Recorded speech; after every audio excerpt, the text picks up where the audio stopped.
It's a blessing and kind of a curse being born and raised in New York City, specifically Manhattan, where I'm from, because you're exposed to so much from day one. It's 0 to 60 right out of the gate.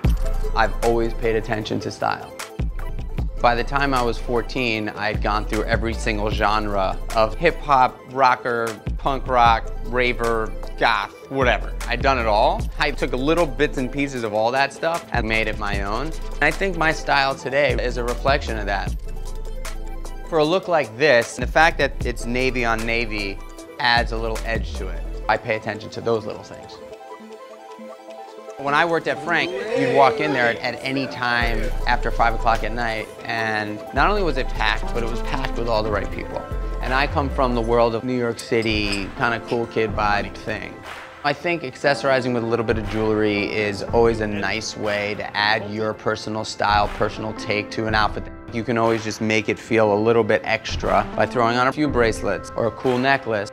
If there was an empty bar stool, there could be 7 people in a party. They were sitting and eating with me. What do I think has attributed to the success of Frank for a long period of time? It's a culmination of everything. Best Southern Italian home-style cooking in New York City, coolest environment, amazing wine list, inexpensive food. Everything about that place is awesome. Sunglasses in New York are just mandatory. It's like a little bit of a shield to the intensity of what New York has to offer.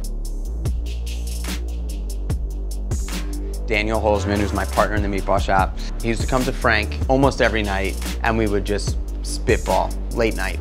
And I would always have the rigatoni ragu, so I would take the rigatoni out of it. I'd have a bowl of meatballs and sausage, tomato sauce, side of broccoli, side of spinach. One night, I remember very clearly, I said, what about meatballs? And we both kind of like locked eyes, and that was it. Boom.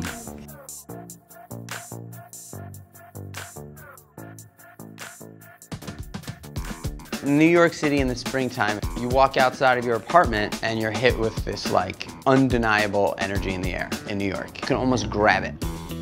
I would sit outside of Balthazar, get a coffee before a bartending shift and watch the people. It's meditative. I like to wear like a knit polo and a light jacket. It gives me some versatility.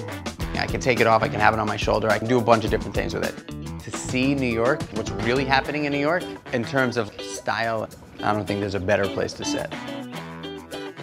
I think the streets of New York have really influenced me in every possible way imaginable. Yeah, I mean, it's my hometown, you know what I mean? I romanticize it constantly.